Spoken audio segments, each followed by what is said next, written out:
Hello, everybody. Hello. Welcome to another exciting episode of Truth Review. We are so happy to have you here on our platform. If it's your first time seeing our beautiful faces, please remember to subscribe to this channel and hit the notification bell. And we just want to thank those that have been with us throughout this journey for always commenting, liking, and sharing our videos. We don't take it for granted. So today, Danny, we're going to be discussing about something very juicy. We were just discussing the other day, and this topic came up. Like when we were growing up in the house, we saw certain tendency. Like if you want to get something from dad, you have to pass through this particular child and everything. So we're discussing about it, and we have come today to share with you. So Chale, your opinions count. So at the end of the day, we're going to be reading your comments, what you think about this topic. So we're going to be talking about this tendency of a parent having a soft spot for this particular child. Daniel, I don't know if you experience this. Yeah, I definitely experienced it. How about you, Cynthia? I'm not an exception. We are just talking about children that are just alone, or they are the only child of their parents. Maybe they might not understand what we are saying. So what do you think could be the reason why a father or a mother would prefer this particular child compared to this other child? I think there are many reasons. For me, one of the most important or glaring reasons is when parents try to live their unfulfilled dreams to their children, right? So maybe a parent had a dream that they wanted to fulfill growing up, wanted to become a certain thing, and it didn't turn out for them as they wanted. So they give birth to their kids, and when one of those kids now kind of catches the vision or wants to live that particular dream, there's that pull or that attraction, that tendency towards that particular child. Yeah, that's so true. I just want to say this on the parent perspective. I don't think as a parent will intentionally love this child more than this other person, because now we're speaking on the children's perspective. But as a parent, I don't think I will carry a child for 9 months and I will intentionally do this, because most of the time the parents, they do it unconsciously. So how about you, Cynthia? I think one of the reasons why some parents tend to prefer one child over the other is maybe because of the suffering that they went through in order to get that particular child.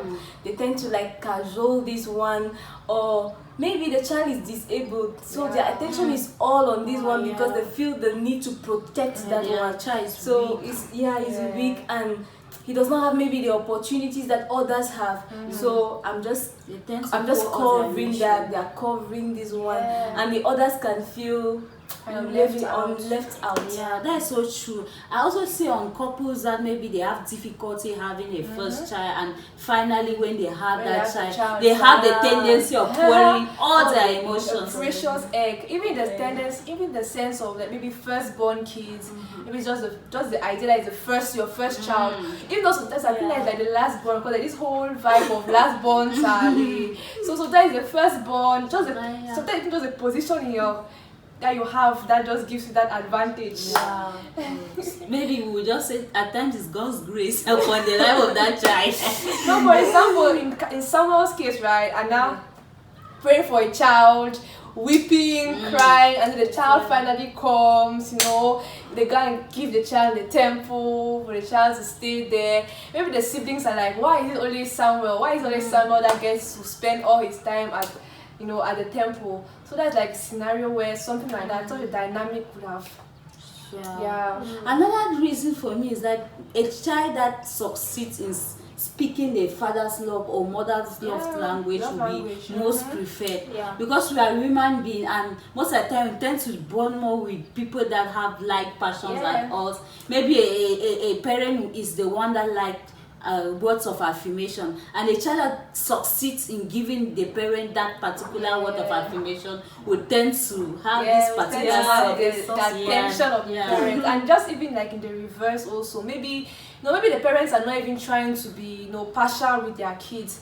Maybe the parent just knows how to speak only one particular love language. That's true. And the other kids feel left out, no, because they aren't being spoken to in that particular love that's language. true. So yeah, so it's the two ways, right? Maybe not in the parents' intention to be partial with their so kids. most of the time could even be the wrong perspective from the kids. Yeah. Like, okay, I need quality time, but my other sister is word of affirmation, but my parents are instead speaking but word of affirmation and not quality time. So that is deeper. Yeah. Do you have another point? Another thing, I think temperament also matters.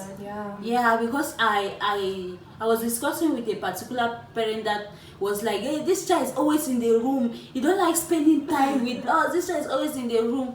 They like this sanguinity children when they're in their house, they're all over the place. So they tend to bond more with them. Meanwhile, the quiet child is just on his side. So temperament also play a role. I think in my family that played, there was a lot of temperamental issues. Like my dad preferred me because I was this quiet type, and he's also a quiet person, so we easily connected, and the others felt left out. And my mom was this very over talkative, and the others I was not that type. So I learned that I cannot come and kill myself. So we have discussed just so much about look in this aspect. The next video we are going to be talking about how this can have impact on the life of the children. Some children have inferiority complex today, some identity issues just because of this. So please stay tuned to our next video. See you. We love you. Bye.